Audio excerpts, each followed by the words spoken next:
ပရိဓမတုကိုနာယုမတ္တကြီးညိုပွားများကြကုန်သော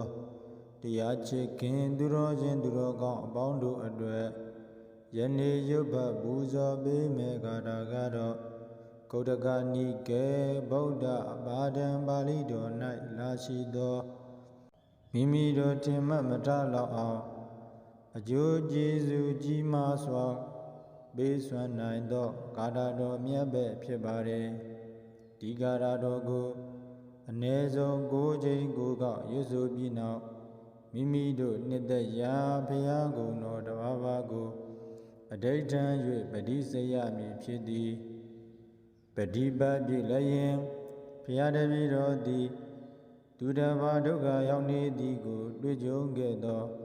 တိတိကျကျကူညီကယ်တင်နိုင်သူဖြစ်ရပါလို၏ဟုဆုတောင်းရမည်ဒီကဲ့သို့ဆုတောင်း၍အဓိဋ္ဌာန်ပဋိစေပြီးဒီဂါထာတော်ကိုရွတ်ပတ်လျင်မိမိတို့မထင်မှတ်လောက်အောင်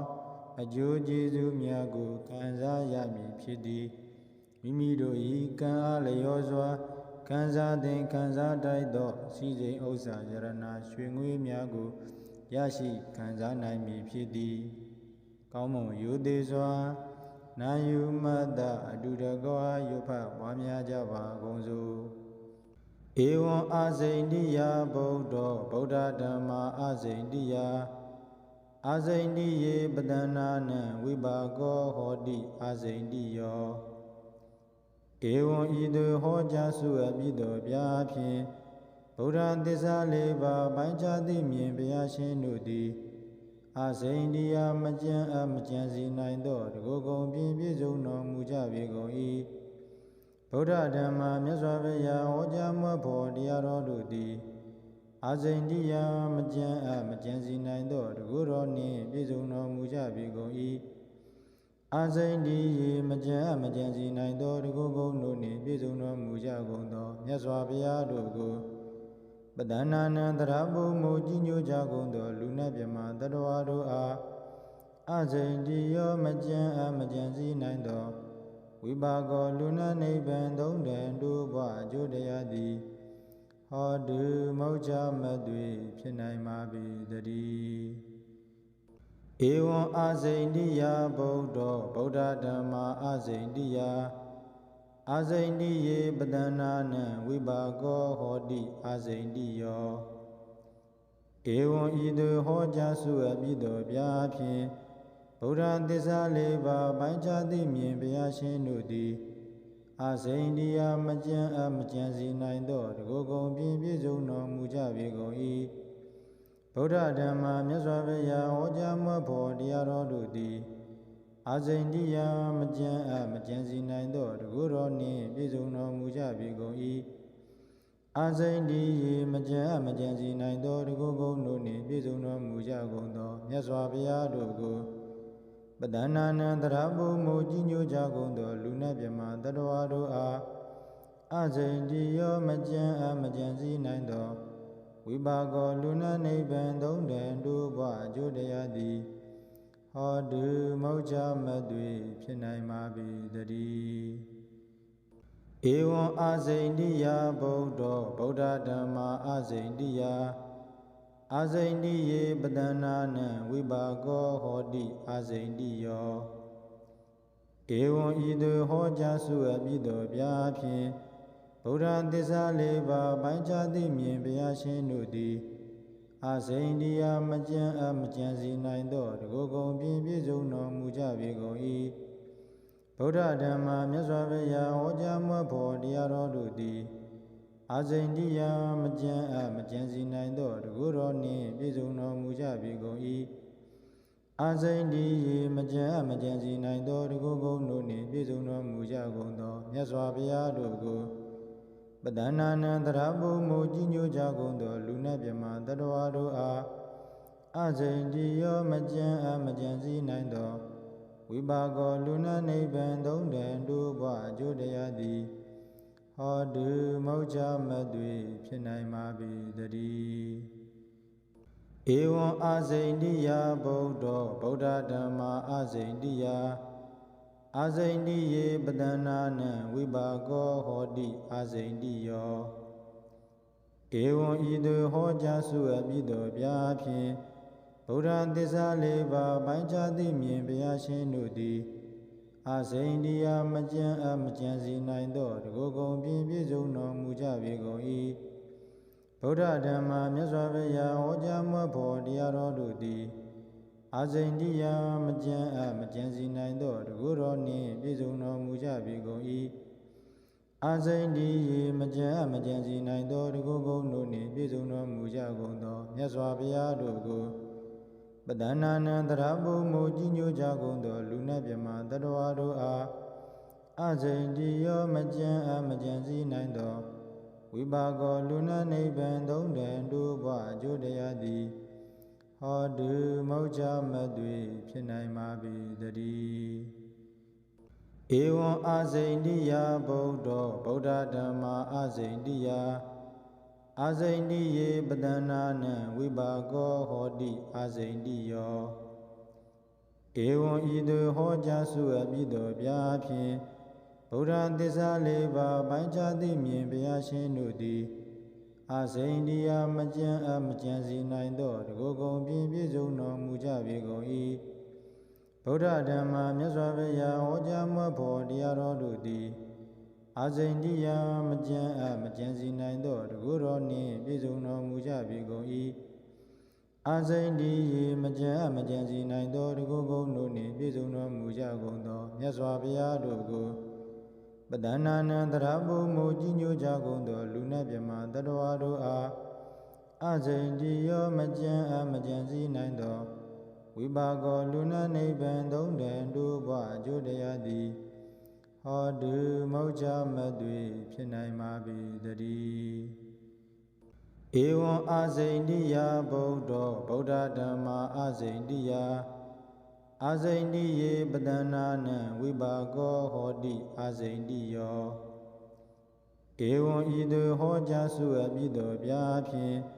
ဗုဒ္ဓသစ္စာလေးပါးပိုင်းခြားသိမြင်ဘုရားရှင်တို့သည်အာစိန်တရားမကြံမကြံစီနိုင်သောတကုကုံပြည့်ပြည့်စုံတော်မူကြပေကုန်၏ဗုဒ္ဓဓမ္မမြတ်စွာဘုရားဟောကြားမွတ်ဖော်တရားတော်တို့သည်အာစိန်တရားမကြံမကြံစီနိုင်သောတကုတော်နှင့်ပြည့်စုံတော်မူကြပေကုန်၏အာစိန်ဒီရေမကြံမကြံစီနိုင်သောတကုကုံတို့နှင့်ပြည့်စုံတော်မူကြကုန်သောမြတ်စွာဘုရားတို့ကိုပဒနာနံတရဘုံမူကြီးညိုကြကုန်သောလူနတ်မြမတတဝါတို့အားအာစိန်ဒီရောမကြံမကြံစီနိုင်သောဝိပါကောလူနတ်နိဗ္ဗာန်သုံးတန်တို့ဘဝအကျိုးတရားသည်ဟောတုမောချမသွေဖြစ်နိုင်ပါပေတည်းဧဝံအာစိန်တိယဗုဒ္ဓဗုဒ္ဓဓမ္မာအာစိန်တိယအာစိန်တိယေပတနာနံဝိပါကောဟောတိအာစိန်တိယောဧဝံဤသို့ဟောကြားစုအပ်ပြီးသောဗျာဖြင့်ဗုဒ္ဓသစ္စာလေးပါးပိုင်းခြားသိမြင်ဘုရားရှင်တို့သည်အာစိန်တရားမကြံမကြံစီနိုင်သောတကုကုံပြည့်ပြည့်စုံတော်မူကြပေကုန်၏ဗုဒ္ဓဓမ္မမြတ်စွာဘုရားဟောကြားမွတ်ဖော်တရားတော်တို့သည်အာစိန်တရားမကြံမကြံစီနိုင်သောတကုတော်နှင့်ပြည့်စုံတော်မူကြပေကုန်၏အာစိန်ဒီရေမကြံမကြံစီနိုင်သောတကုကုံတို့နှင့်ပြည့်စုံတော်မူကြကုန်သောမြတ်စွာဘုရားတို့ကိုပဒနာနံတရဘုံမူကြီးညိုကြကုန်သောလူနတ်မြမတတဝါတို့အားအာစိန်ဒီရောမကြံမကြံစီနိုင်သောဝိပါကောလူနတ်နိဗ္ဗာန်သုံးတန်တို့ဘဝအကျိုးတရားသည်ဟောတုမောချမသွေဖြစ်နိုင်ပါပေတည်းဧဝံအာစိန်တိယဗုဒ္ဓဗုဒ္ဓဓမ္မာအာစိန်တိယအာစိန်တိယေပတနာနံဝိပါကောဟောတိအာစိန်တိယောဧဝံဤသို့ဟောကြားစုအပ်ပြီးသောဗျာဖြင့်ဗုဒ္ဓသစ္စာလေးပါးပိုင်းခြားသိမြင်ဘုရားရှင်တို့သည်အာစိန်တရားမကြံမကြံစီနိုင်သောတကုကုံပြည့်ပြည့်စုံတော်မူကြပေကုန်၏ဗုဒ္ဓဓမ္မမြတ်စွာဘုရားဟောကြားမွတ်ဖော်တရားတော်တို့သည်အာစိန်တရားမကြံမကြံစီနိုင်သောတကုတော်နှင့်ပြည့်စုံတော်မူကြပေကုန်၏အာစိန်ဒီရေမကြံမကြံစီနိုင်သောတကုကုံတို့နှင့်ပြည့်စုံတော်မူကြကုန်သောမြတ်စွာဘုရားတို့ကိုပ ပဒနာနံတရပုမူကြီးညိုကြကုန်သောလူနတ်မြမတတဝါတို့အားအစိန်တိယောမကြံမကြံစည်းနိုင်သောဝိပါကောလူနတ်နိဗ္ဗာန်သုံးတန်တို့ဘဝအကျိုးတရားသည်ဟောတုမောချမသွေဖြစ်နိုင်ပါပေတည်းဧဝံအာစိန်တိယဗုဒ္ဓောဗုဒ္ဓဓမ္မာအာစိန်တိယအာစိန်တိယေပတနာနံဝိပါကောဟောတိအာစိန်တိယောဧဝံဤသို့ဟောကြားစုအပ်ပြီးသောဗျာဖြင့်ဗုဒ္ဓသစ္စာလေးပါးပိုင်းခြားသိမြင်ဘုရားရှင်တို့သည်အာစိန်တိယမကြံမကြံစီနိုင်သောတကုကုံပြည့်ပြည့်စုံတော်မူကြပေကုန်၏ဗုဒ္ဓဓမ္မာမြတ်စွာဘုရားဟောကြားမွတ်ဖို့တရားတော်တို့သည်အာစိန်တိယမကြံမကြံစီနိုင်သောတကုတော်နှင့်ပြည့်စုံတော်မူကြပေကုန်၏အာစိန်တိယေမကြံမကြံစီနိုင်သောတကုကုံတို့နှင့်ပြည့်စုံတော်မူကြကုန်သောမြတ်စွာဘုရားတို့ကိုပဒနာနံတရပုမူကြီးညိုကြကုန်သောလူနတ်မြမတတဝါတို့အားအစိန်တိယောမကြံမကြံစည်းနိုင်သောဝိပါကောလူနတ်နိဗ္ဗာန်သုံးတန်တို့ဘဝအကျိုးတရားသည်ဟောတုမောချမသွေဖြစ်နိုင်ပါပေတည်းဧဝံအာစိန်တိယဗုဒ္ဓောဗုဒ္ဓဓမ္မာအာစိန်တိယ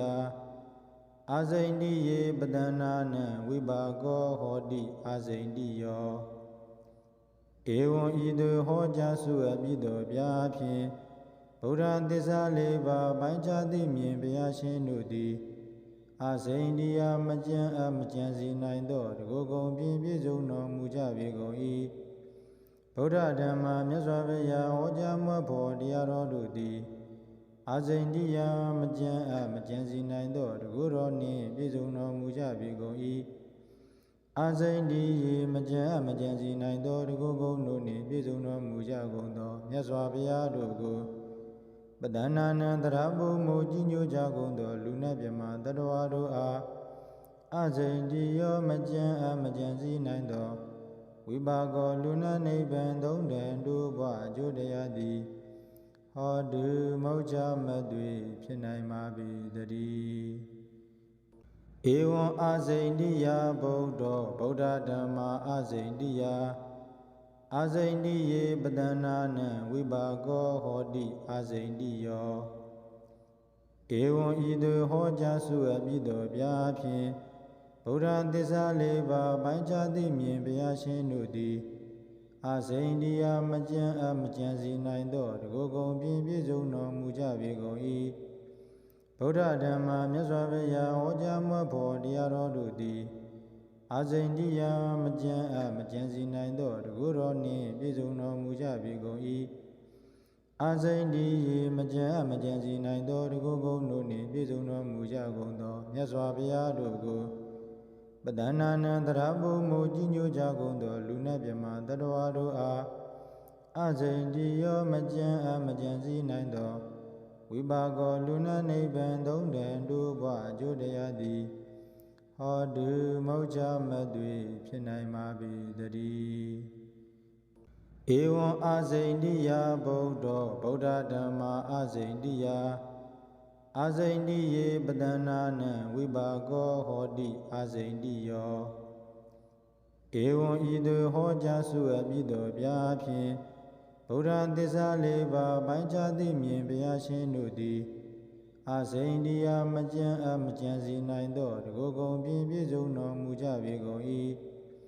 ဗုဒ္ဓဓမ္မာမြတ်စွာဘုရားဟောကြားမွတ်ဖို့တရားတော်တို့သည်အာစိန်တိယမကြံမကြံစီနိုင်သောတကုတော်နှင့်ပြည့်စုံတော်မူကြပေကုန်၏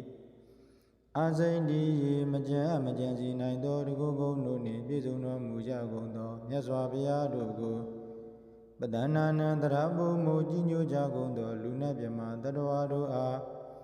အစိန်တိယောမကြံမကြံစည်းနိုင်သောဝိပါကောလူနတ်နိဗ္ဗာန်သုံးတန်တို့ဘဝအကျိုးတရားသည်ဟောတုမောချမသွေဖြစ်နိုင်ပါပေတည်းဧဝံအာစိန်တိယဗုဒ္ဓောဗုဒ္ဓဓမ္မာအာစိန်တိယအာစိန်တိယေပတနာနံဝိပါကောဟောတိအာစိန်တိယော ဧဝံဤသို့ဟောကြားစုအပ်ပြီးသောဗျာဖြင့်ဗုဒ္ဓသစ္စာလေးပါးပိုင်းခြားသိမြင်ဘုရားရှင်တို့သည်အာစိန်တရားမကြံမကြံစီနိုင်သောတကုကုံပြည့်ပြည့်စုံတော်မူကြပေကုန်၏ဗုဒ္ဓဓမ္မမြတ်စွာဘုရားဟောကြားမွတ်ဖော်တရားတော်တို့သည်အာစိန်တရားမကြံမကြံစီနိုင်သောတကုတော်နှင့်ပြည့်စုံတော်မူကြပေကုန်၏အာစိန်ဒီရေမကြံမကြံစီနိုင်သောတကုကုံတို့နှင့်ပြည့်စုံတော်မူကြကုန်သောမြတ်စွာဘုရားတို့ကိုပဒနာနံတရဘုံမူကြီးညိုကြကုန်သောလူနတ်မြမတတဝါတို့အားအာစိန်ဒီရောမကြံမကြံစီနိုင်သောဝိပါကောလူနတ်နိဗ္ဗာန်သုံးတန်တို့ဘဝအကျိုးတရားသည်ဟောတုမောချမသွေဖြစ်နိုင်ပါပေတည်းဧဝံအာစိန်တိယဗုဒ္ဓောဗုဒ္ဓဓမ္မာအာစိန်တိယအာစိန်တိယေပတနာနံဝိပါကောဟောတိအာစိန်တိယောဧဝံဤသို့ဟောကြားစုအပ်ပြီးသောဗျာဖြင့်ဗုဒ္ဓသစ္စာလေးပါးပိုင်းခြားသိမြင်ဘုရားရှင်တို့သည်အာစိန်တရားမကြံမကြံစီနိုင်သောတကုကုံပြည့်ပြည့်စုံတော်မူကြပေကုန်၏ဗုဒ္ဓဓမ္မမြတ်စွာဘုရားဟောကြားမွတ်ဖော်တရားတော်တို့သည်အာစိန်တရားမကြံမကြံစီနိုင်သောတကုတော်နှင့်ပြည့်စုံတော်မူကြပေကုန်၏အာစိန်ဒီရေမကြံမကြံစီနိုင်သောတကုကုံတို့နှင့်ပြည့်စုံတော်မူကြကုန်သောမြတ်စွာဘုရားတို့ကိုပဒနာနံတရဘုံမူကြီးညိုကြကုန်သောလူနတ်မြမတတဝါတို့အားအာစိန်ဒီရောမကြံမကြံစီနိုင်သောဝိပါကောလူနတ်နိဗ္ဗာန်သုံးတန်တို့ဘဝအကျိုးတရားသည်ဟောတုမောချမသွေဖြစ်နိုင်ပါပေတည်းဧဝံအာစိန်တိယဗုဒ္ဓောဗုဒ္ဓဓမ္မာအာစိန်တိယအာစိန်တိယေပတနာနံဝိပါကောဟောတိအာစိန်တိယောဧဝံဤသို့ဟောကြားစုအပ်ပြီးသောဗျာဖြင့်ဗုဒ္ဓသစ္စာလေးပါးပိုင်းခြားသိမြင်ဘုရားရှင်တို့သည်အာစိန်တရားမကြံမကြံစီနိုင်သောတကုကုံပြည့်ပြည့်စုံတော်မူကြပေကုန်၏ဗုဒ္ဓဓမ္မမြတ်စွာဘုရားဟောကြားမွတ်ဖော်တရားတော်တို့သည်အာစိန်တရားမကြံမကြံစီနိုင်သောတကုတော်နှင့်ပြည့်စုံတော်မူကြပေကုန်၏အာစိန်ဒီရေမကြံမကြံစီနိုင်သောတကုကုံတို့နှင့်ပြည့်စုံတော်မူကြကုန်သောမြတ်စွာဘုရားတို့ကိုပဒနာနံတရဘုံမူကြီးညိုကြကုန်သောလူနတ်မြမတတဝါတို့အားအာစိန်ဒီရောမကြံမကြံစီနိုင်သောဝိပါကောလူနတ်နိဗ္ဗာန်သုံးတန်တို့ဘဝအကျိုးတရားသည်ဟောတုမောချမသွေဖြစ်နိုင်ပါပေတည်းဧဝံအာစိန်တိယဗုဒ္ဓောဗုဒ္ဓဓမ္မာအာစိန်တိယအာစိန်တိယေပတနာနံဝိပါကောဟောတိအာစိန်တိယောဧဝံဤသို့ဟောကြားစုအပ်ပြီးသောဗျာဖြင့်ဗုဒ္ဓသစ္စာလေးပါးပိုင်းခြားသိမြင်ဘုရားရှင်တို့သည်အာစိန်တရားမကြံမကြံစီနိုင်သောတကုကုံပြည့်ပြည့်စုံတော်မူကြပေကုန်၏ဗုဒ္ဓဓမ္မမြတ်စွာဘုရားဟောကြားမွတ်ဖော်တရားတော်တို့သည်အာစိန်တရားမကြံမကြံစီနိုင်သောတကုတော်နှင့်ပြည့်စုံတော်မူကြပေကုန်၏အာစိန်ဒီရေမကြံမကြံစီနိုင်သောတကုကုံတို့နှင့်ပြည့်စုံတော်မူကြကုန်သောမြတ်စွာဘုရားတို့ကိုပဒနာနံတရဘုံမူကြီးညိုကြကုန်သောလူနတ်မြမတတဝါတို့အားအာစိန်ဒီရောမကြံမကြံစီနိုင်သောဝိပါကောလူနတ်နိဗ္ဗာန်သုံးတန်တို့ဘဝအကျိုးတရားသည်ဟောတုမောချမသွေဖြစ်နိုင်ပါပေတည်းဧဝံအာစိန်တိယဗုဒ္ဓောဗုဒ္ဓဓမ္မာအာစိန်တိယအာစိန်တိယေပတနာနံဝိပါကောဟောတိအာစိန်တိယောဧဝံဤသို့ဟောကြားစုအပ်ပြီးသောဗျာဖြင့်ဗုဒ္ဓသစ္စာလေးပါးပိုင်းခြားသိမြင်ဘုရားရှင်တို့သည်အာစိန်တရားမကြံမကြံစီနိုင်သောတကုကုံပြည့်ပြည့်စုံတော်မူကြပေကုန်၏ဗုဒ္ဓဓမ္မမြတ်စွာဘုရားဟောကြားမွတ်ဖော်တရားတော်တို့သည်အာစိန်တရားမကြံမကြံစီနိုင်သောတကုတော်နှင့်ပြည့်စုံတော်မူကြပေကုန်၏အာစိန်ဒီရေမကြံမကြံစီနိုင်သောတကုကုံတို့နှင့်ပြည့်စုံတော်မူကြကုန်သောမြတ်စွာဘုရားတို့ကိုပ ပဒနာနံတရပုမူကြီးညိုကြကုန်သောလူနတ်မြမတတဝါတို့အားအစိန်တိယောမကြံမကြံစည်းနိုင်သောဝိပါကောလူနတ်နိဗ္ဗာန်သုံးတန်တို့ဘဝအကျိုးတရားသည်ဟောတုမောက္ခမသွေဖြစ်နိုင်ပါပေတည်းဧဝံအာစိန်တိယဗုဒ္ဓောဗုဒ္ဓဓမ္မာအာစိန်တိယအာစိန်တိယေပတနာနံဝိပါကောဟောတိအာစိန်တိယောဧဝံဤသို့ဟောကြားစုအပ်ပြီးသောဗျာဖြင့်ဗုဒ္ဓသစ္စာလေးပါးပိုင်းခြားသိမြင်ဘုရားရှင်တို့သည်အာစိန်တိယမကြံမကြံစီနိုင်သောတကုကုံပြည့်ပြည့်စုံတော်မူကြပေကုန်၏ဗုဒ္ဓဓမ္မာမြတ်စွာဘုရားဟောကြားမွတ်ဖော်တရားတော်တို့သည်အာစိန်တိယမကြံမကြံစီနိုင်သောတကုတော်နှင့်ပြည့်စုံတော်မူကြပေကုန်၏အာစိန်တိယေမကြံမကြံစီနိုင်သောတကုကုံတို့နှင့်ပြည့်စုံတော်မူကြကုန်သောမြတ်စွာဘုရားတို့ကိုပဒနာနံတရပုမူကြီးညိုကြကုန်သောလူနတ်မြမတတဝါတို့အားအစိန်တိယောမကြံမကြံစည်းနိုင်သောဝိပါကောလူနတ်နိဗ္ဗာန်သုံးတန်တို့ဘဝအကျိုးတရားသည်ဟောတုမောက္ခမသွေဖြစ်နိုင်ပါပေတည်းဧဝံအာစိန်တိယဗုဒ္ဓောဗုဒ္ဓဓမ္မာအာစိန်တိယအာစိန်တိယေပတနာနံဝိပါကောဟောတိအာစိန်တိယောဧဝံဤသို့ဟောကြားစုအပ်ပြီးသောဗျာဖြင့်ဗုဒ္ဓသစ္စာလေးပါးပိုင်းခြားသိမြင်ဘုရားရှင်တို့သည်အာစိန်တိယမကြံမကြံစီနိုင်သောတကုကုံပြည့်ပြည့်စုံတော်မူကြပေကုန်၏ဗုဒ္ဓဓမ္မာမြတ်စွာဘုရားဟောကြားမွတ်ဖော်တရားတော်တို့သည်အာစိန်တိယမကြံမကြံစီနိုင်သောတကုတော်နှင့်ပြည့်စုံတော်မူကြပေကုန်၏အာစိန်တိယေမကြံမကြံစီနိုင်သောတကုကုံတို့နှင့်ပြည့်စုံတော်မူကြကုန်သောမြတ်စွာဘုရားတို့ကိုပဒနာနံတရပုမူကြီးညိုကြကုန်သောလူနတ်မြမတတဝါတို့အားအစိန်တိယောမကြံမကြံစည်းနိုင်သောဝိပါကောလူနတ်နိဗ္ဗာန်သုံးတန်တို့ဘဝအကျိုးတရားသည်ဟောတုမောက္ခမသွေဖြစ်နိုင်ပါပေတည်းဧဝံအာစိန်တိယဗုဒ္ဓောဗုဒ္ဓဓမ္မာအာစိန်တိယအာစိန်တိယေပတနာနံဝိပါကောဟောတိအာစိန်တိယောဧဝံဤသို့ဟောကြားစုအပ်ပြီးသောဗျာဖြင့်ဗုဒ္ဓသစ္စာလေးပါးပိုင်းခြားသိမြင်ဘုရားရှင်တို့သည်အာစိန်တိယမကြံမကြံစီနိုင်သောတကုကုံပြည့်ပြည့်စုံတော်မူကြပေကုန်၏ဗုဒ္ဓဓမ္မာမြတ်စွာဘုရားဟောကြားမွတ်ဖော်တရားတော်တို့သည်အာစိန်တိယမကြံမကြံစီနိုင်သောတကုတော်နှင့်ပြည့်စုံတော်မူကြပေကုန်၏အာစိန်တိယေမကြံမကြံစီနိုင်သောတကုကုံတို့နှင့်ပြည့်စုံတော်မူကြကုန်သောမြတ်စွာဘုရားတို့ကိုပဒနာနံတရပုမူကြီးညိုကြကုန်သောလူနတ်မြမတတဝါတို့အား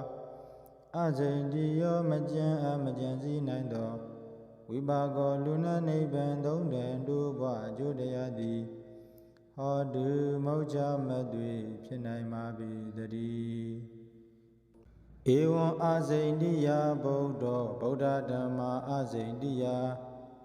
အာစိန်တိယေပတနာနံဝိပါကောဟောတိအာစိန်တိယောဧဝံဤသို့ဟောကြားစုအပ်ပြီးသောဗျာဖြင့်ဗုဒ္ဓသစ္စာလေးပါးပိုင်းခြားသိမြင်ဘုရားရှင်တို့သည်အာစိန်တိယမကြံမကြံစီနိုင်သောတကုကုံပြည့်ပြည့်စုံတော်မူကြပေကုန်၏ဗုဒ္ဓဓမ္မာမြတ်စွာဘုရားဟောကြားမွတ်ဖော်တရားတော်တို့သည်အာစိန်တိယမကြံမကြံစီနိုင်သောတကုတော်နှင့်ပြည့်စုံတော်မူကြပေကုန်၏အာစိန်တိယေမကြံမကြံစီနိုင်သောတကုကုံတို့နှင့်ပြည့်စုံတော်မူကြကုန်သောမြတ်စွာဘုရားတို့ကိုပဒနာနံတရပုမူကြီးညိုကြကုန်သောလူနတ်မြမတတဝါတို့အားအစိန်တိယောမကြံမကြံစည်းနိုင်သောဝိပါကောလူနတ်နိဗ္ဗာန်သုံးတန်တို့ဘဝအကျိုးတရားသည်ဟောတုမောက္ခမသွေဖြစ်နိုင်ပါပေတည်းဧဝံအာစိန်တိယဗုဒ္ဓောဗုဒ္ဓဓမ္မာအာစိန်တိယအာစိန်တိယေပတနာနံဝိပါကောဟောတိအာစိန်တိယောဧ ဧဝံဤသို့ဟောကြားစုအပ်ပြီးသောဗျာဖြင့်ဗုဒ္ဓသစ္စာလေးပါးပိုင်းခြားသိမြင်ဘုရားရှင်တို့သည်အာစိန်တရားမကြံမကြံစီနိုင်သောတကုကုံပြည့်ပြည့်စုံတော်မူကြပေကုန်၏ဗုဒ္ဓဓမ္မမြတ်စွာဘုရားဟောကြားမွတ်ဖော်တရားတော်တို့သည်အာစိန်တရားမကြံမကြံစီနိုင်သောတကုတော်နှင့်ပြည့်စုံတော်မူကြပေကုန်၏အာစိန်ဒီရေမကြံမကြံစီနိုင်သောတကုကုံတို့နှင့်ပြည့်စုံတော်မူကြကုန်သောမြတ်စွာဘုရားတို့ကိုပဒနာနံတရဘုံမူကြီးညိုကြကုန်သောလူနတ်မြမတတဝါတို့အားအာစိန်ဒီရောမကြံမကြံစီနိုင်သောဝိပါကောလူနတ်နိဗ္ဗာန်သုံးတန်တို့ဘဝအကျိုးတရားသည်ဟောတုမောချမသွေဖြစ်နိုင်ပါပေတည်းဧဝံအာစိန်တိယဗုဒ္ဓောဗုဒ္ဓဓမ္မာအာစိန်တိယအာစိန်တိယေပတနာနံဝိပါကောဟောတိအာစိန်တိယောဧဝံဤသို့ဟောကြားစုအပ်ပြီးသောဗျာဖြင့်ဗုဒ္ဓသစ္စာလေးပါးပိုင်းခြားသိမြင်ဘုရားရှင်တို့သည်အာစိန်တရားမကြံမကြံစီနိုင်သောတကုကုံပြည့်ပြည့်စုံတော်မူကြပေကုန်၏ဗုဒ္ဓဓမ္မမြတ်စွာဘုရားဟောကြားမွတ်ဖော်တရားတော်တို့သည်အာစိန်တရားမကြံမကြံစီနိုင်သောတကုတော်နှင့်ပြည့်စုံတော်မူကြပေကုန်၏အာစိန်ဒီရေမကြံမကြံစီနိုင်သောတကုကုံတို့နှင့်ပြည့်စုံတော်မူကြကုန်သောမြတ်စွာဘုရားတို့ကိုပဒနာနံတရဘုံမူကြီးညိုကြကုန်သောလူနတ်မြမတတဝါတို့အားအာစိန်ဒီရောမကြံမကြံစီနိုင်သောဝိပါကောလူနတ်နိဗ္ဗာန်သုံးတန်တို့ဘဝအကျိုးတရားသည်ဟောတုမောချမသွေဖြစ်နိုင်ပါပေတည်းဧဝံအာစိန်တိယဗုဒ္ဓောဗုဒ္ဓဓမ္မာအာစိန်တိယအာစိန်တိယေပတနာနံဝိပါကောဟောတိအာစိန်တိယောဧဝံဤသို့ဟောကြားစုအပ်ပြီးသောဗျာဖြင့်ဗုဒ္ဓသစ္စာလေးပါးပိုင်းခြားသိမြင်ဘုရားရှင်တို့သည်အာစိန်တရားမကြံမကြံစီနိုင်သောတကုကုံပြည့်ပြည့်စုံတော်မူကြပေကုန်၏ဗုဒ္ဓဓမ္မမြတ်စွာဘုရားဟောကြားမွတ်ဖော်တရားတော်တို့သည်အာစိန်တရားမကြံမကြံစီနိုင်သောတကုတော်နှင့်ပြည့်စုံတော်မူကြပေကုန်၏အာစိန်ဒီရေမကြံမကြံစီနိုင်သောတကုကုံတို့နှင့်ပြည့်စုံတော်မူကြကုန်သောမြတ်စွာဘုရားတို့ကိုပဒနာနံတရဘုံမူကြီးညိုကြကုန်သောလူနတ်မြမတတဝါတို့အားအာစိန်ဒီရောမကြံမကြံစီနိုင်သောဝိပါကောလူနတ်နိဗ္ဗာန်သုံးတန်တို့ဘဝအကျိုးတရားသည်ဟောတုမောချမသွေဖြစ်နိုင်ပါပေတည်းဧဝံအာစိန်တိယဗုဒ္ဓောဗုဒ္ဓဓမ္မာအာစိန်တိယအာစိန်တိယေပတနာနံဝိပါကောဟောတိအာစိန်တိယောဧဝံဤသို့ဟောကြားစုအပ်ပြီးသောဗျာဖြင့်ဗုဒ္ဓသစ္စာလေးပါးပိုင်းခြားသိမြင်ဘုရားရှင်တို့သည်အာစိန်တရားမကြံမကြံစီနိုင်သောတကုကုံပြည့်ပြည့်စုံတော်မူကြပေကုန်၏ဗုဒ္ဓဓမ္မမြတ်စွာဘုရားဟောကြားမွတ်ဖော်တရားတော်တို့သည်အာစိန်တရားမကြံမကြံစီနိုင်သောတကုတော်နှင့်ပြည့်စုံတော်မူကြပေကုန်၏အာစိန်ဒီရေမကြံမကြံစီနိုင်သောတကုကုံတို့နှင့်ပြည့်စုံတော်မူကြကုန်သောမြတ်စွာဘုရားတို့ကိုပဒနာနံတရဘုံမူကြီးညိုကြကုန်သောလူနတ်မြမတတဝါတို့အားအာစိန်ဒီရောမကြံမကြံစီနိုင်သောဝိပါကောလူနတ်နိဗ္ဗာန်သုံးတန်တို့ဘဝအကျိုးတရားသည်ဟောတုမောချမသွေဖြစ်နိုင်ပါပေတည်းဧဝံအာစိန်တိယဗုဒ္ဓောဗုဒ္ဓဓမ္မာအာစိန်တိယအာစိန်တိယေပတနာနံဝိပါကောဟောတိအာစိန်တိယောဧဝံဤသို့ဟောကြားစုအပ်ပြီးသောဗျာဖြင့်ဗုဒ္ဓသစ္စာလေးပါးပိုင်းခြားသိမြင်ဘုရားရှင်တို့သည်အာစိန်တရားမကြံမကြံစီနိုင်သောတကုကုံပြည့်ပြည့်စုံတော်မူကြပေကုန်၏ဗုဒ္ဓဓမ္မမြတ်စွာဘုရားဟောကြားမွတ်ဖော်တရားတော်တို့သည်အာစိန်တရားမကြံမကြံစီနိုင်သောတကုတော်နှင့်ပြည့်စုံတော်မူကြပေကုန်၏အာစိန်ဒီရေမကြံမကြံစီနိုင်သောတကုကုံတို့နှင့်ပြည့်စုံတော်မူကြကုန်သောမြတ်စွာဘုရားတို့ကိုပ ပဒနာနံတရဘုမူကြီးညိုကြကုန်သောလူနတ်မြမတတဝါတို့အားအစိန်တိယောမကြံမကြံစည်းနိုင်သောဝိပါကောလူနတ်နိဗ္ဗာန်သုံးတန်တို့ဘဝအကျိုးတရားသည်ဟောတုမောချမသွေဖြစ်နိုင်ပါပေတည်းဧဝံအစိန်တိယဗုဒ္ဓောဗုဒ္ဓဓမ္မာအစိန်တိယအစိန်တိယေပတနာနံဝိပါကောဟောတိအစိန်တိယော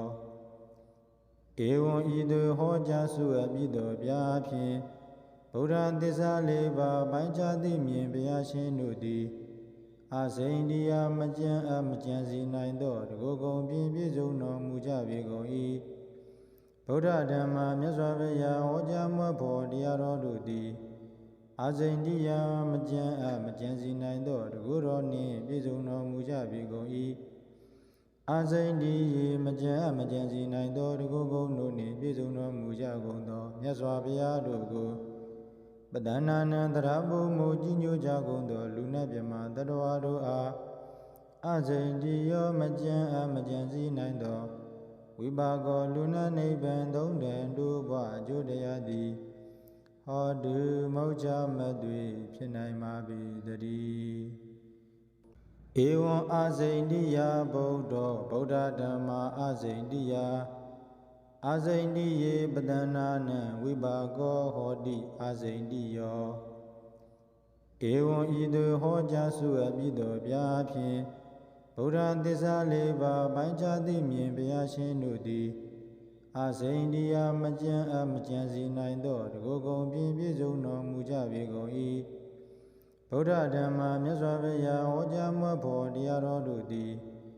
အစိန်တိယမကြံမကြံစီနိုင်သောတကုတော်နှင့်ပြည့်စုံတော်မူကြပေကုန်၏အစိန်တိယေမကြံမကြံစီနိုင်သောတကုကုံတို့နှင့်ပြည့်စုံတော်မူကြကုန်သောမြတ်စွာဘုရားတို့ကိုပဒနာနံတရဘုမူကြီးညိုကြကုန်သောလူနတ်မြမတတဝါတို့အားအစိန်တိယောမကြံမကြံစည်းနိုင်သောဝိပါကောလူနတ်နိဗ္ဗာန်သုံးတန်တို့ဘဝအကျိုးတရားသည်ဟောတုမောချမသွေဖြစ်နိုင်ပါပေတည်းဧဝံအစိန်တိယဗုဒ္ဓောဗုဒ္ဓဓမ္မာအစိန်တိယအစိန်တိယေပတနာနံဝိပါကောဟောတိအစိန်တိယောဧဝံဤသို့ဟောကြားစုအပ်ပြီးသောဗျာဖြင့်ဗုဒ္ဓသစ္စာလေးပါးပိုင်းခြားသိမြင်ဘုရားရှင်တို့သည်အစိန်တိယမကြံမကြံစီနိုင်သောတကုကုံပြည့်ပြည့်စုံတော်မူကြပေကုန်၏ဗုဒ္ဓဓမ္မာမြတ်စွာဘုရားဟောကြားမွဲ့ဖော်တရားတော်တို့သည်အစိန်တိယမကြံမကြံစီနိုင်သောတကုတော်နှင့်ပြည့်စုံတော်မူကြပေကုန်၏အစိန်တိယေမကြံမကြံစီနိုင်သောတကုကုံတို့နှင့်ပြည့်စုံတော်မူကြကုန်သောမြတ်စွာဘုရားတို့ကိုပဒနာနံတရဘုမူကြီးညိုကြကုန်သောလူနတ်မြမတတဝါတို့အားအစိန်တိယောမကြံမကြံစည်းနိုင်သောဝိပါကောလူနတ်နိဗ္ဗာန်သုံးတန်တို့ဘဝအကျိုးတရားသည်ဟောတုမောချမသွေဖြစ်နိုင်ပါပေတည်းဧဝံအစိန်တိယဗုဒ္ဓောဗုဒ္ဓဓမ္မာအစိန်တိယအစိန်တိယေပတနာနံဝိပါကောဟောတိအစိန်တိယောဧဝံဤသို့ဟောကြားစုအပ်ပြီးသောဗျာဖြင့်ဗုဒ္ဓသစ္စာလေးပါးပိုင်းခြားသိမြင်ဘုရားရှင်တို့သည်အစိန်တိယမကြံမကြံစီနိုင်သောတကုကုံပြည့်ပြည့်စုံတော်မူကြပေကုန်၏ဗုဒ္ဓဓမ္မာမြတ်စွာဘုရားဟောကြားမွဲ့ဖော်တရားတော်တို့သည်အစိန်တိယမကြံမကြံစီနိုင်သောတကုတော်နှင့်ပြည့်စုံတော်မူကြပေကုန်၏အစိန်တိယေမကြံမကြံစီနိုင်သောတကုကုံတို့နှင့်ပြည့်စုံတော်မူကြကုန်သောမြတ်စွာဘုရားတို့ကိုပဒနာနံတရဘုမူကြီးညိုကြကုန်သောလူနတ်မြမတတဝါတို့အားအစိန်တိယောမကြံမကြံစည်းနိုင်သောဝိပါကောလူနတ်နိဗ္ဗာန်သုံးတန်တို့ဘဝအကျိုးတရားသည်ဟောတုမောချမသွေဖြစ်နိုင်ပါပေတည်းဧဝံအစိန်တိယဗုဒ္ဓောဗုဒ္ဓဓမ္မာအစိန်တိယအစိန်တိယေပတနာနံဝိပါကောဟောတိအစိန်တိယော ဧဝံဤသို့ဟောကြားစုအပ်ပြီးသောဗျာဖြင့်ဗုဒ္ဓသစ္စာလေးပါးပိုင်းခြားသိမြင်ဘုရားရှင်တို့သည်အာစိန်တရားမကြံမကြံစီနိုင်သောတကုကုံပြည့်ပြည့်စုံတော်မူကြပေကုန်၏ဗုဒ္ဓဓမ္မမြတ်စွာဘုရားဟောကြားမွတ်ဖော်တရားတော်တို့သည်အာစိန်တရားမကြံမကြံစီနိုင်သောတကုတော်နှင့်ပြည့်စုံတော်မူကြပေကုန်၏အာစိန်ဒီရေမကြံမကြံစီနိုင်သောတကုကုံတို့နှင့်ပြည့်စုံတော်မူကြကုန်သောမြတ်စွာဘုရားတို့ကိုပဒနာနံတရဘုံမူကြီးညိုကြကုန်သောလူနတ်မြမတတဝါတို့အားအာစိန်ဒီရောမကြံမကြံစီနိုင်သောဝိပါကောလူနတ်နိဗ္ဗာန်သုံးတန်တို့ဘဝအကျိုးတရားသည်ဟောတုမောချမသွေဖြစ်နိုင်ပါပေတည်းဧဝံအာစိန်တိယဗုဒ္ဓောဗုဒ္ဓဓမ္မာအာစိန်တိယအာစိန်တိယေပတနာနံဝိပါကောဟောတိအာစိန်တိယောဧဝံဤသို့ဟောကြားစုအပ်ပြီးသောဗျာဖြင့်ဗုဒ္ဓသစ္စာလေးပါးပိုင်းခြားသိမြင်ဘုရားရှင်တို့သည်အာစိန်တရားမကြံမကြံစီနိုင်သောတကုကုံပြည့်ပြည့်စုံတော်မူကြပေကုန်၏ဗုဒ္ဓဓမ္မမြတ်စွာဘုရားဟောကြားမွတ်ဖော်တရားတော်တို့သည်အာစိန်တရားမကြံမကြံစီနိုင်သောတကုတော်နှင့်ပြည့်စုံတော်မူကြပေကုန်၏အာစိန်ဒီရေမကြံမကြံစီနိုင်သောတကုကုံတို့နှင့်ပြည့်စုံတော်မူကြကုန်သောမြတ်စွာဘုရားတို့ကိုပဒနာနံတရဘုံမူကြီးညိုကြကုန်သောလူနတ်မြမတတဝါတို့အားအာစိန်ဒီရောမကြံမကြံစီနိုင်သောဝိပါကောလူနတ်နိဗ္ဗာန်သုံးတန်တို့ဘဝအကျိုးတရားသည်ဟောတုမောချမသွေဖြစ်နိုင်ပါပေတည်းဧဝံအာစိန်တိယဗုဒ္ဓောဗုဒ္ဓဓမ္မာအာစိန်တိယအာစိန်တိယေပတနာနံဝိပါကောဟောတိအာစိန်တိယောဧဝံဤသို့ဟောကြားစုအပ်ပြီးသောဗျာဖြင့်ဗုဒ္ဓသစ္စာလေးပါးပိုင်းခြားသိမြင်ဘုရားရှင်တို့သည်အာစိန်တရားမကြံမကြံစီနိုင်သောတကုကုံပြည့်ပြည့်စုံတော်မူကြပေကုန်၏ဗုဒ္ဓဓမ္မမြတ်စွာဘုရားဟောကြားမွတ်ဖော်တရားတော်တို့သည်အာစိန်တရားမကြံမကြံစီနိုင်သောတကုတော်နှင့်ပြည့်စုံတော်မူကြပေကုန်၏အာစိန်ဒီရေမကြံမကြံစီနိုင်သောတကုကုံတို့နှင့်ပြည့်စုံတော်မူကြကုန်သောမြတ်စွာဘုရားတို့ကိုပဒနာနံတရဘုံမူကြီးညိုကြကုန်သောလူနတ်မြမတတဝါတို့အားအာစိန်ဒီရောမကြံမကြံစီနိုင်သော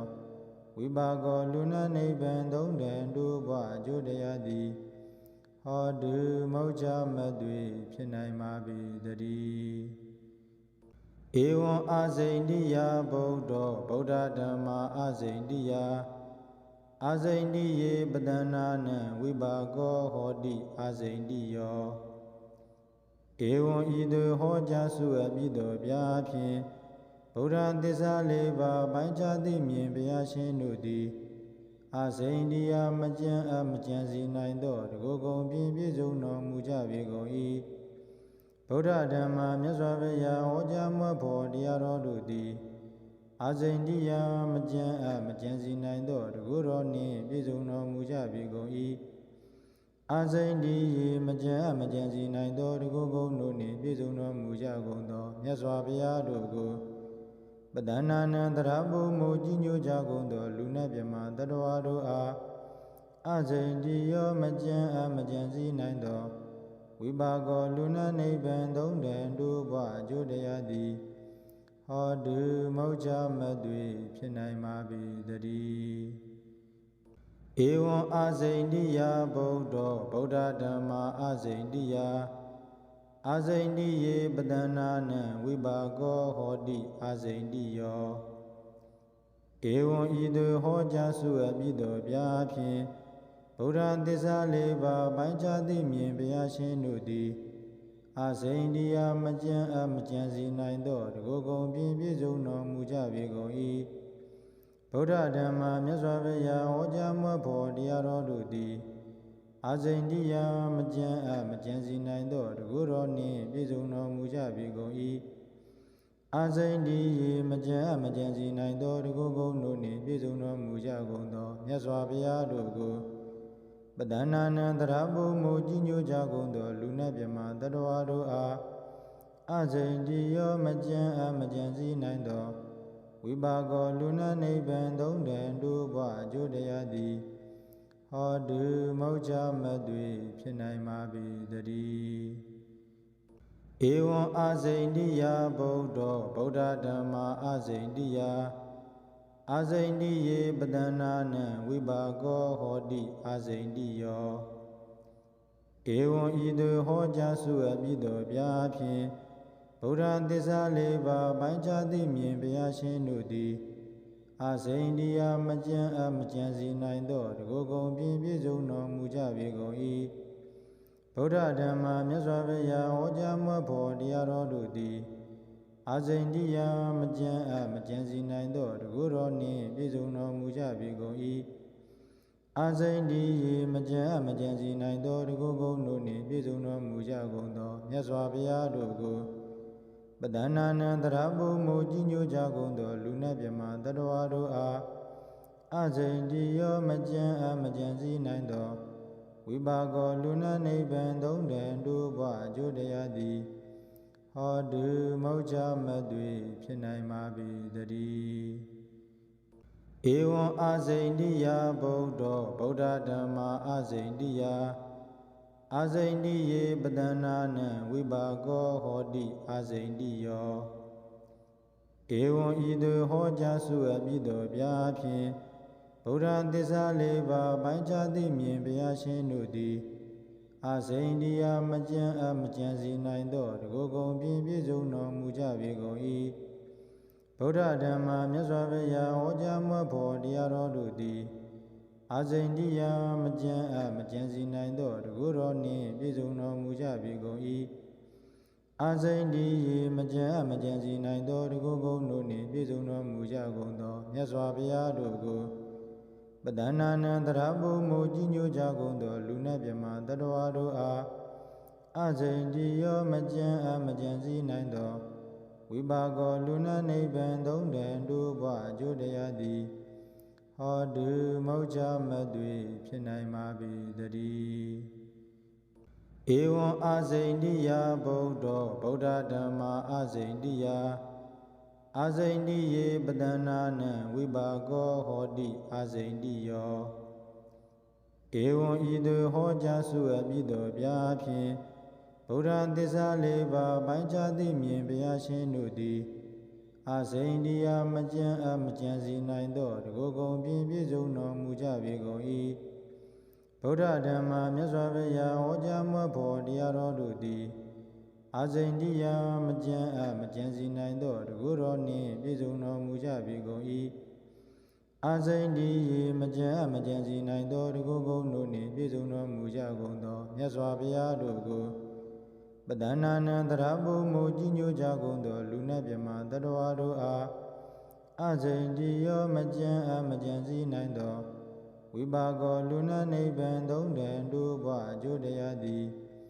ဟောတုမောချမသွေဖြစ်နိုင်ပါပေတည်းဧဝံအာစိန်တိယဗုဒ္ဓောဗုဒ္ဓဓမ္မာအာစိန်တိယအာစိန်တိယေပတနာနံဝိပါကောဟောတိအာစိန်တိယောဧဝံဤသို့ဟောကြားစုအပ်ပြီးသောဗျာဖြင့်ဗုဒ္ဓသစ္စာလေးပါးပိုင်းခြားသိမြင်ဘုရားရှင်တို့သည်အာစိန်တိယမကြံမကြံစီနိုင်သောတကုကုံပြည့်ပြည့်စုံတော်မူကြပေကုန်၏ဗုဒ္ဓဓမ္မာမြတ်စွာဘုရားဟောကြားမွတ်ဖော်တရားတော်တို့သည်အာစိန်တိယမကြံမကြံစီနိုင်သောတကုတော်နှင့်ပြည့်စုံတော်မူကြပေကုန်၏အာစိန်တိယေမကြံမကြံစီနိုင်သောတကုကုံတို့နှင့်ပြည့်စုံတော်မူကြကုန်သောမြတ်စွာဘုရားတို့ကိုပဒနာနံတရဘုမူကြီးညိုကြကုန်သောလူနတ်မြမတတဝါတို့အားအစိန်တိယောမကြံမကြံစည်နိုင်သောဝိပါကောလူနတ်နိဗ္ဗာန်သုံးတန်တို့ဘဝအကျိုးတရားသည်ဟောတုမောချမသွေဖြစ်နိုင်ပါပေတည်းဧဝံအာစိန်တိယဗုဒ္ဓောဗုဒ္ဓဓမ္မာအာစိန်တိယအာစိန်တိယေပတနာနံဝိပါကောဟောတိအာစိန်တိယော ဧဝံဤသို့ဟောကြားစုအပ်ပြီးသောဗျာဖြင့်ဗုဒ္ဓသစ္စာလေးပါးပိုင်းခြားသိမြင်ဘုရားရှင်တို့သည်အစိန္ဒိယမကြံအမကြံစီနိုင်သောတကုကုံပြည့်ပြည့်စုံတော်မူကြပေကုန်၏ဗုဒ္ဓဓမ္မမြတ်စွာဘုရားဟောကြားမွတ်ဖို့တရားတော်တို့သည်အစိန္ဒိယမကြံအမကြံစီနိုင်သောတကုတော်နှင့်ပြည့်စုံတော်မူကြပေကုန်၏အစိန္ဒိယေမကြံအမကြံစီနိုင်သောတကုကုံတို့နှင့်ပြည့်စုံတော်မူကြကုန်သောမြတ်စွာဘုရားတို့ကိုပတ္တနာနံတရဘုမူကြီးညိုကြကုန်သောလူနတ်မြမတတဝါတို့အားအစိန္ဒိယောမကြံအမကြံစီနိုင်သောဝိပါကောလူနတ်နိဗ္ဗာန်သုံးတန်တို့ဘဝအကျိုးတရားသည်ဟောတုမောချမသွေဖြစ်နိုင်ပါပေတည်းဧဝံအစိန္ဒိယဗုဒ္ဓောဗုဒ္ဓဓမ္မာအစိန္ဒိယအစိန္ဒိယေပတ္နာနံဝိပါကောဟောတိအစိန္ဒိယောဧဝံဤသို့ဟောကြားစုအပ်ပြီးသောဗျာဖြင့်ဗုဒ္ဓသစ္စာလေးပါးပိုင်းခြားသိမြင်ဘုရားရှင်တို့သည်အစိန္ဒိယမကြံအမကြံစီနိုင်သောတကုကုံပြည့်ပြည့်စုံတော်မူကြပေကုန်၏ဗုဒ္ဓဓမ္မမြတ်စွာဘုရားဟောကြားမွတ်ဖို့တရားတော်တို့သည်အစိန္ဒိယမကြံအမကြံစီနိုင်သောတကုတော်နှင့်ပြည့်စုံတော်မူကြပေကုန်၏အစိန္ဒိယေမကြံအမကြံစီနိုင်သောတကုကုံတို့နှင့်ပြည့်စုံတော်မူကြကုန်သောမြတ်စွာဘုရားတို့ကိုပတ္တနာနံတရဘုမူကြီးညိုကြကုန်သောလူနတ်မြမတတဝါတို့အားအစိန္ဒိယောမကြံအမကြံစီနိုင်သောဝိပါကောလူနတ်နိဗ္ဗာန်သုံးတန်တို့ဘဝအကျိုးတရားသည်ဟောတုမောချမသွေဖြစ်နိုင်ပါပေတည်းဧဝံအစိန္ဒိယဗုဒ္ဓောဗုဒ္ဓဓမ္မာအစိန္ဒိယအစိန္ဒိယေပတ္တနာနံဝိပါကောဟောတိအစိန္ဒိယောဧဝံဤသို့ဟောကြားစုအပ်ပြီးသောဗျာဖြင့်ဗုဒ္ဓသစ္စာလေးပါးပိုင်းခြားသိမြင်ဘုရားရှင်တို့သည်အစိန္ဒိယမကြံအမကြံစီနိုင်သောတကုကုံပြည့်ပြည့်စုံတော်မူကြပေကုန်၏ဗုဒ္ဓဓမ္မမြတ်စွာဘုရားဟောကြားမွတ်ဖို့တရားတော်တို့သည်အစိန္ဒိယမကြံအမကြံစီနိုင်သောတကုတော်နှင့်ပြည့်စုံတော်မူကြပေကုန်၏အစိန္ဒိယေမကြံအမကြံစီနိုင်သောတကုကုံတို့နှင့်ပြည့်စုံတော်မူကြကုန်သောမြတ်စွာဘုရားတို့ကိုပတ္တနာနံတရဘုမူကြီးညိုကြကုန်သောလူနတ်မြမတတဝါတို့အားအစိန္ဒိယောမကြံအမကြံစီနိုင်သောဝိပါကောလူနတ်နိဗ္ဗာန်သုံးတန်တို့ဘဝအကျိုးတရားသည်ဟောတုမောချမသွေဖြစ်နိုင်ပါပေတည်းဧဝံအစိန္ဒိယဗုဒ္ဓောဗုဒ္ဓဓမ္မာအစိန္ဒိယအစိန္ဒိယေပတ္တနာနံဝိပါကောဟောတိအစိန္ဒိယောဧဝံဤသို့ဟောကြားစုအပ်ပြီးသောဗျာဖြင့်ဗုဒ္ဓသစ္စာလေးပါးပိုင်းခြားသိမြင်ဘုရားရှင်တို့သည်အစိန္ဒိယမကြံအမကြံစီနိုင်သောတကုကုံပြည့်ပြည့်စုံတော်မူကြပေကုန်၏ဗုဒ္ဓဓမ္မမြတ်စွာဘုရားဟောကြားမွတ်ဖို့တရားတော်တို့သည်အစိန္ဒိယမကြံအမကြံစီနိုင်သောတကုတော်နှင့်ပြည့်စုံတော်မူကြပေကုန်၏အစိန္ဒိယေမကြံအမကြံစီနိုင်သောတကုကုံတို့နှင့်ပြည့်စုံတော်မူကြကုန်သောမြတ်စွာဘုရားတို့ကိုပတ္တနာနံတရဘုမူကြီးညိုကြကုန်သောလူနတ်မြမတတဝါတို့အားအစိန္ဒိယောမကြံအမကြံစီနိုင်သောဝိပါကောလူနတ်နိဗ္ဗာန်သုံးတန်တို့ဘဝအကျိုးတရားသည်ဟောတုမောချမသွေဖြစ်နိုင်ပါပေတည်းဧဝံအစိန္ဒိယဗုဒ္ဓောဗုဒ္ဓဓမ္မာအစိန္ဒိယအစိန္ဒိယေပတ္တနာနံဝိပါကောဟောတိအစိန္ဒိယောဧဝံဤသို့ဟောကြားစုအပ်ပြီးသောဗျာဖြင့်ဗုဒ္ဓသစ္စာလေးပါးပိုင်းခြားသိမြင်ဘုရားရှင်တို့သည်အစိန္ဒိယမကြံအမကြံစီနိုင်သောတကုကုံပြည့်ပြည့်စုံတော်မူကြပေကုန်၏ဗုဒ္ဓဓမ္မမြတ်စွာဘုရားဟောကြားမွတ်ဖို့တရားတော်တို့သည်အစိန္ဒိယမကြံအမကြံစီနိုင်သောတကုတော်နှင့်ပြည့်စုံတော်မူကြပေကုန်၏အစိန္ဒိယေမကြံအမကြံစီနိုင်သောတကုကုံတို့နှင့်ပြည့်စုံတော်မူကြကုန်သောမြတ်စွာဘုရားတို့ကိုပ ပဒနာနံတရဘုံမူကြီးညိုကြကုန်သောလူနှင့်မြမတတဝါတို့အားအစိန်တိယောမကြံမကြံစည်နိုင်သောဝိပါကောလူနှင့်နိဗ္ဗာန်သုံးတန်တို့ဘဝအကျိုးတရားသည်ဟောတုမောချမသွေဖြစ်နိုင်ပါပေတည်းဧဝံအာစိန်တိယဗုဒ္ဓောဗုဒ္ဓဓမ္မာအာစိန်တိယအာစိန်တိယေပတနာနံဝိပါကောဟောတိအာစိန်တိယောဧဝံဤသို့ဟောကြားစုအပ်ပြီးသောဗျာဖြင့်ဗုဒ္ဓသစ္စာလေးပါးပိုင်းခြားသိမြင်ဘုရားရှင်တို့သည်အာစိန်တိယမကြံမကြံစီနိုင်သောတကုကုံပြည့်ပြည့်စုံတော်မူကြပေကုန်၏ဗုဒ္ဓဓမ္မာမြတ်စွာဘုရားဟောကြားမွတ်ဖော်တရားတော်တို့သည်အာစိန်တိယမကြံမကြံစီနိုင်သောတကုတော်နှင့်ပြည့်စုံတော်မူကြပေကုန်၏အာစိန်တိယေမကြံမကြံစီနိုင်သောတကုကုံတို့နှင့်ပြည့်စုံတော်မူကြကုန်သောမြတ်စွာဘုရားတို့ကိုပဒနာနံတရဘုံမူကြီးညိုကြကုန်သောလူနှင့်မြမတတဝါတို့အားအစိန်တိယောမကြံမကြံစည်နိုင်သောဝိပါကောလူနှင့်နိဗ္ဗာန်သုံးတန်တို့ဘဝအကျိုးတရားသည်ဟောတုမောချမသွေဖြစ်နိုင်ပါပေတည်းဧဝံအာစိန်တိယဗုဒ္ဓောဗုဒ္ဓဓမ္မာအာစိန်တိယအာစိန်တိယေပတနာနံဝိပါကောဟောတိအာစိန်တိယောဧဝံဤသို့ဟောကြားစုအပ်ပြီးသောဗျာဖြင့်ဗုဒ္ဓသစ္စာလေးပါးပိုင်းခြားသိမြင်ဘုရားရှင်တို့သည်အာစိန်တိယမကြံမကြံစီနိုင်သောတကုကုံပြည့်ပြည့်စုံတော်မူကြပေကုန်၏ဗုဒ္ဓဓမ္မာမြတ်စွာဘုရားဟောကြားမွတ်ဖော်တရားတော်တို့သည်အာစိန်တိယမကြံမကြံစီနိုင်သောတကုတော်နှင့်ပြည့်စုံတော်မူကြပေကုန်၏အာစိန်တိယေမကြံမကြံစီနိုင်သောတကုကုံတို့နှင့်ပြည့်စုံတော်မူကြကုန်သောမြတ်စွာဘုရားတို့ကိုပဒနာနံတရဘုံမူကြီးညိုကြကုန်သောလူနှင့်မြမတတဝါတို့အားအစိန်တိယောမကြံမကြံစည်နိုင်သောဝိပါကောလူနှင့်နိဗ္ဗာန်သုံးတန်တို့ဘဝအကျိုးတရားသည်ဟောတုမောချမသွေဖြစ်နိုင်ပါပေတည်းဧဝံအာစိန်တိယဗုဒ္ဓောဗုဒ္ဓဓမ္မာအာစိန်တိယအာစိန်တိယေပတနာနံဝိပါကောဟောတိအာစိန်တိယောဧဝံဤသို့ဟောကြားစုအပ်ပြီးသောဗျာဖြင့်ဗုဒ္ဓသစ္စာလေးပါးပိုင်းခြားသိမြင်ဘုရားရှင်တို့သည်အာစိန်တိယမကြံမကြံစီနိုင်သောတကုကုံပြည့်ပြည့်စုံတော်မူကြပေကုန်၏ဗုဒ္ဓဓမ္မာမြတ်စွာဘုရားဟောကြားမွတ်ဖော်တရားတော်တို့သည်အာစိန်တိယမကြံမကြံစီနိုင်သောတကုတော်နှင့်ပြည့်စုံတော်မူကြပေကုန်၏အာစိန်တိယေမကြံမကြံစီနိုင်သောတကုကုံတို့နှင့်ပြည့်စုံတော်မူကြကုန်သောမြတ်စွာဘုရားတို့ကိုပဒနာနံတရဘုံမူကြီးညိုကြကုန်သောလူနှင့်မြမတတဝါတို့အားအစိန်တိယောမကြံမကြံစည်နိုင်သောဝိပါကောလူနှင့်နိဗ္ဗာန်သုံးတန်တို့ဘဝအကျိုးတရားသည်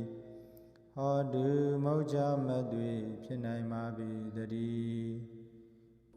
ဧဝံအာစိန်တိယဗုဒ္ဓောဗုဒ္ဓဓမ္မာအာစိန်တိယအာစိန်တိယေပတနာနံဝိပါကောဟောတိအာစိန်တိယောဧဝံဤသို့ဟောကြားစုအပ်ပြီးသောဗျာဖြင့်ဗုဒ္ဓသစ္စာလေးပါးပိုင်းခြားသိမြင်ဘုရားရှင်တို့သည်အာစိန်တိယမကြံမကြံစီနိုင်သောတကုကုံပြည့်ပြည့်စုံတော်မူကြပေကုန်၏ဗုဒ္ဓဓမ္မာမြတ်စွာဘုရားဟောကြားမွတ်ဖော်တရားတော်တို့သည်အာစိန်တိယမကြံမကြံစီနိုင်သောတကုတော်နှင့်ပြည့်စုံတော်မူကြပေကုန်၏အာစိန်တိယေမကြံမကြံစီနိုင်သောတကုကုံတို့နှင့်ပြည့်စုံတော်မူကြကုန်သောမြတ်စွာဘုရားတို့ကိုပဒနာနံတရဘုံမူကြီးညိုကြကုန်သောလူနှင့်မြမတတဝါတို့အားအစိန်တိယောမကြံမကြံစည်နိုင်သောဝိပါကောလူနှင့်နိဗ္ဗာန်သုံးတန်တို့ဘဝအကျိုးတရားသည်ဟောတုမောချမသွေဖြစ်နိုင်ပါပေတည်းဧဝံအာစိန်တိယဗုဒ္ဓောဗုဒ္ဓဓမ္မာအာစိန်တိယအာစိန်တိယေပတနာနံဝိပါကောဟောတိအာစိန်တိယော ဧဝံဤသို့ဟောကြားစုအပ်ပြီးသောဗျာဖြင့်ဗုဒ္ဓသစ္စာလေးပါးပိုင်းခြားသိမြင်ဘုရားရှင်တို့သည်အစိန္ဒိယမကြံအမကြံစီနိုင်သောတကုကုံပြည့်ပြည့်စုံတော်မူကြပေကုန်၏ဗုဒ္ဓဓမ္မမြတ်စွာဘုရားဟောကြားမွတ်ဖို့တရားတော်တို့သည်အစိန္ဒိယမကြံအမကြံစီနိုင်သောတကုတော်နှင့်ပြည့်စုံတော်မူကြပေကုန်၏အစိန္ဒိယေမကြံအမကြံစီနိုင်သောတကုကုံတို့နှင့်ပြည့်စုံတော်မူကြကုန်သောမြတ်စွာဘုရားတို့ကိုပတ္တနာနံတရဘုံမူကြီးညိုကြကုန်သောလူနတ်မြမတတဝါတို့အားအစိန္ဒိယောမကြံအမကြံစီနိုင်သောဝိပါကောလူနတ်နိဗ္ဗာန်သုံးတန်တို့ဘဝအကျိုးတရားသည်ဟောတုမောချမသွေဖြစ်နိုင်ပါပေတည်းဧဝံအစိန္ဒိယဗုဒ္ဓောဗုဒ္ဓဓမ္မာအစိန္ဒိယအစိန္ဒိယေပတ္နာနံဝိပါကောဟောတိအစိန္ဒိယောဧဝံဤသို့ဟောကြားစုအပ်ပြီးသောဗျာဖြင့်ဗုဒ္ဓသစ္စာလေးပါးပိုင်းခြားသိမြင်ဘုရားရှင်တို့သည်အစိန္ဒိယမကြံအမကြံစီနိုင်သောတကုကုံပြည့်ပြည့်စုံတော်မူကြပေကုန်၏ဗုဒ္ဓဓမ္မမြတ်စွာဘုရားဟောကြားမွတ်ဖို့တရားတော်တို့သည်အစိန္ဒိယမကြံအမကြံစီနိုင်သောတကုတော်နှင့်ပြည့်စုံတော်မူကြပေကုန်၏အစိန္ဒိယေမကြံအမကြံစီနိုင်သောတကုကုံတို့နှင့်ပြည့်စုံတော်မူကြကုန်သောမြတ်စွာဘုရားတို့ကိုပတ္တနာနံတရဘုံမူကြီးညိုကြကုန်သောလူနတ်မြမတတဝါတို့အားအစိန္ဒိယောမကြံအမကြံစီနိုင်သောဝိပါကောလူနတ်နိဗ္ဗာန်သုံးတန်တို့ဘဝအကျိုးတရားသည်ဟောတုမောချမသွေဖြစ်နိုင်ပါပေတည်းဧဝံအစိန္ဒိယဗုဒ္ဓောဗုဒ္ဓဓမ္မာအစိန္ဒိယအစိန္ဒိယေပတ္တနာနံဝိပါကောဟောတိအစိန္ဒိယောဧဝံဤသို့ဟောကြားစုအပ်ပြီးသောဗျာဖြင့်ဗုဒ္ဓသစ္စာလေးပါးပိုင်းခြားသိမြင်ဘုရားရှင်တို့သည်အစိန္ဒိယမကြံအမကြံစီနိုင်သောတကုကုံပြည့်ပြည့်စုံတော်မူကြပေကုန်၏ဗုဒ္ဓဓမ္မမြတ်စွာဘုရားဟောကြားမွတ်ဖို့တရားတော်တို့သည်အစိန္ဒိယမကြံအမကြံစီနိုင်သောတကုတော်နှင့်ပြည့်စုံတော်မူကြပေကုန်၏အစိန္ဒိယေမကြံအမကြံစီနိုင်သောတကုကုံတို့နှင့်ပြည့်စုံတော်မူကြကုန်သောမြတ်စွာဘုရားတို့ကိုပတ္တနာနံတရဘုံမူကြီးညိုကြကုန်သောလူနတ်မြမတတဝါတို့အားအစိန္ဒိယောမကြံအမကြံစီနိုင်သောဝိပါကောလူနတ်နိဗ္ဗာန်သုံးတန်တို့ဘဝအကျိုးတရားသည်ဟောတုမောချမသွေဖြစ်နိုင်ပါပေတည်းဧဝံအစိန္ဒိယဗုဒ္ဓောဗုဒ္ဓဓမ္မာအစိန္ဒိယအစိန္ဒိယေပတ္တနာနံဝိပါကောဟောတိအစိန္ဒိယောဧဝံဤသို့ဟောကြားစုအပ်ပြီးသောဗျာဖြင့်ဗုဒ္ဓသစ္စာလေးပါးပိုင်းခြားသိမြင်ဘုရားရှင်တို့သည်အစိန္ဒိယမကြံအမကြံစီနိုင်သောတကုကုံပြည့်ပြည့်စုံတော်မူကြပေကုန်၏ဗုဒ္ဓဓမ္မမြတ်စွာဘုရားဟောကြားမွတ်ဖို့တရားတော်တို့သည်အစိန္ဒိယမကြံအမကြံစီနိုင်သောတကုတော်နှင့်ပြည့်စုံတော်မူကြပေကုန်၏အစိန္ဒိယေမကြံအမကြံစီနိုင်သောတကုကုံတို့နှင့်ပြည့်စုံတော်မူကြကုန်သောမြတ်စွာဘုရားတို့ကိုပတ္တနာနံတရဘုံမူကြီးညိုကြကုန်သောလူနတ်မြမတတဝါတို့အားအစိန္ဒိယောမကြံအမကြံစီနိုင်သောဝိပါကောလူနတ်နိဗ္ဗာန်သုံးတန်တို့ဘဝအကျိုးတရားသည်ဟောတုမောချမသွေဖြစ်နိုင်ပါပေတည်းဧဝံအစိန္ဒိယဗုဒ္ဓောဗုဒ္ဓဓမ္မာအစိန္ဒိယအစိန္ဒိယေပတ္တနာနံဝိပါကောဟောတိအစိန္ဒိယောဧဝံဤသို့ဟောကြားစုအပ်ပြီးသောဗျာဖြင့်ဗုဒ္ဓသစ္စာလေးပါးပိုင်းခြားသိမြင်ဘုရားရှင်တို့သည်အစိန္ဒိယမကြံအမကြံစီနိုင်သောတကုကုံပြည့်ပြည့်စုံတော်မူကြပေကုန်၏ဗုဒ္ဓဓမ္မမြတ်စွာဘုရားဟောကြားမွတ်ဖို့တရားတော်တို့သည်အစိန္ဒိယမကြံအမကြံစီနိုင်သောတကုတော်နှင့်ပြည့်စုံတော်မူကြပေကုန်၏အစိန္ဒိယေမကြံအမကြံစီနိုင်သောတကုကုံတို့နှင့်ပြည့်စုံတော်မူကြကုန်သောမြတ်စွာဘုရားတို့ကိုပ ပဒနာနံတရဘုံမူကြီးညိုကြကုန်သောလူနတ်မြမတတဝါတို့အားအစိန်တိယောမကြံမကြံစည်းနိုင်သော